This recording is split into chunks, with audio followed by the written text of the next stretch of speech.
Hey, in here, what's up? What if cameras could talk to you? This is what it would be like. Noah the Tech coming from you live. In this one, we're going to be talking about a project that I did in Dallas. Be seen, heard, and better understood through virtual gatherings. Elevate your message with Corporate Streams. Hey everybody, Noah from Corporate Streams. Today we're going to be talking about a project that I did in Dallas, Texas. It was a one-act play with a couple wonderful actors out of Dallas. Let's go ahead and look at some behind-the-scenes stuff that I did, set up, tear down, and talk about the gear and the project itself. So for this one, it was a 3-camera setup with 2 teleprompters on the side, and we did have 2 actors throughout the whole part of this play. I did a one-man band, so I was in between these 3 cameras and kind of steering and controlling all of them at the same time. So it was a bit of a headache to try to balance all that by myself, but hey, you got to do what you got to do when you have to reduce your crew and only have one person on set to run 3 cameras. So we had the actors run the play up until movement, essentially, so any sort of blocking. And so if the actors stood up or moved forward or did whatever, we would have to have them redo that action so I could reposition to their second position or the position that they moved into.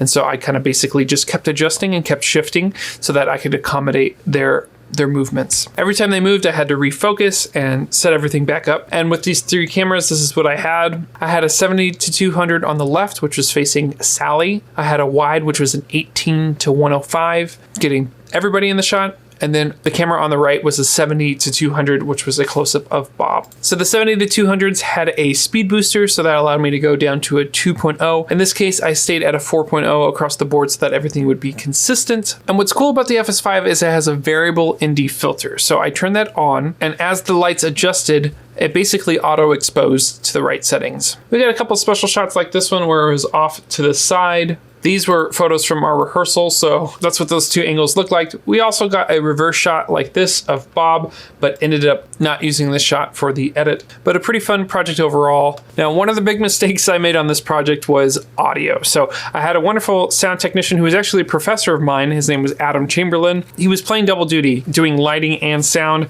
And so I had him feed me audio through a laptop, which I use Logic to record everything in. And my mistake was I should have just ran everything to the camera itself.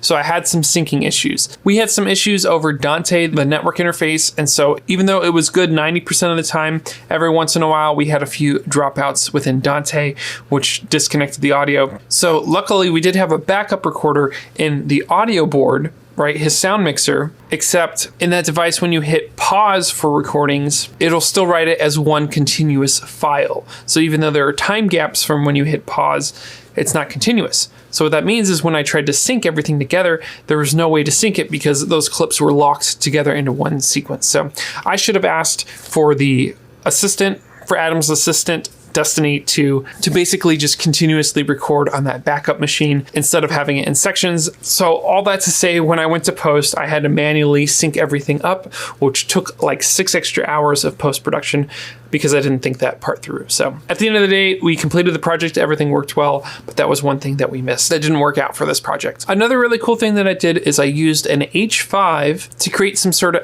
ambiance with the sound. So instead of having just the microphones that they're wearing, I had that microphone capture the reflections and the bounce of the sound off of the walls and off the auditorium. And I layered that in at a very, very quiet level so the microphones didn't sound as directional when picking up the performers. I recorded everything with the Atmos Shoguns. We recorded a 4K and mastered to 1080. So there were a few times where I was able to crop in or zoom in to the performers to create even more angles. We were able to shoot everything in about 4 hours for a 1-hour play, so I think we did pretty well. If you want to check out this project, you can see it in the description below. I have a link to the full play that you could purchase. And so hopefully this project helped you learn something along the way. It definitely helped me.